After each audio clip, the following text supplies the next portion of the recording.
जय जिजाऊ जय Shivray. विहानची lifestyle या चॅनलवर तुमचं स्वागत आहे.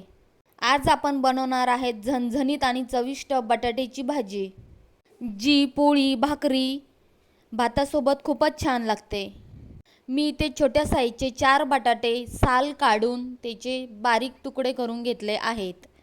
तुम्हाला हवे तेवढे तुम्ही बटाटे घेऊ शकतात. मी ते 4 अशा प्रकारे कट करून घेतले आहेत बघा. खूप सोपी आणि इझी रस्सा बटाट्याची भाजी मी इथे बनवलेली आहे. तुम्ही अशा प्रकारे पाण्याने स्वच्छ धुवून घ्यायचे आहे. 1-2 पाण्याने स्वच्छ धुवून व्यवस्थित. इथे बघा मी बटाटे जास्त जाड पण नाही आणि बारीक पण चिरलेले नाही. एकदम मीडियम साईजचे असे बटाटे कट करून घ्यायचे आहे. त्यानंतर इथे गॅसवरती कढाई ठेवून गरम करायला ठेवली आहेत. थोडंसंच तेल टाकायचं, जास्त तेल टाकायचं नाही कढाईमध्ये. थोडंसं आता थोडं टाकायचं, नंतरला हवं तर तुम्ही जास्त टाकू शकता. आता याच्यामध्ये चिमूटभर हळद. इथे बघा मी एवढी हळद टाकलेली आहे 4 बटाट्यासाठी. हळद माझी बघा. त्यानंतर मी टाकले आहे त्याच्यामध्ये बटाटे व्यवस्थित हळदीमध्ये हळद आणि तेल फ्राय करून घ्यायचे 1-2 मिनिटासाठी. 1-2 मिनटं त्याला हलवत राहायचं. हवं असेल तर तुम्ही याच्यात चिमूटभर मीठ पण टाकू शकता. मीडियम गॅसवर 2 मिनिटे परतवत राहायचं. हे बघा अशा प्रकारे मी इथे पूर्ण बटाटे टाकून घेतले आहेत. 2 मिनिटासाठी असंच हलवत राहायचं.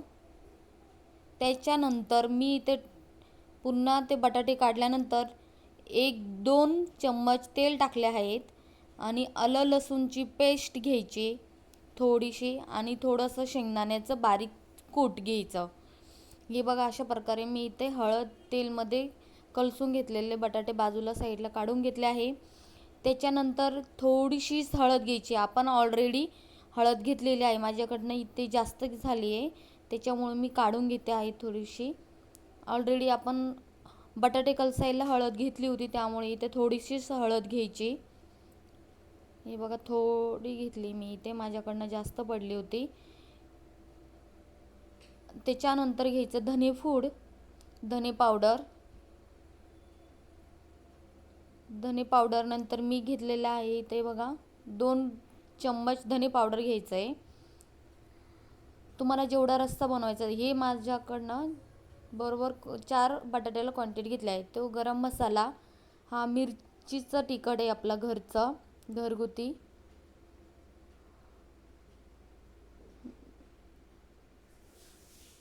हे बघा अशा प्रकारे मी 4 प्रकारचे 4 मसाले घेतले आहेत.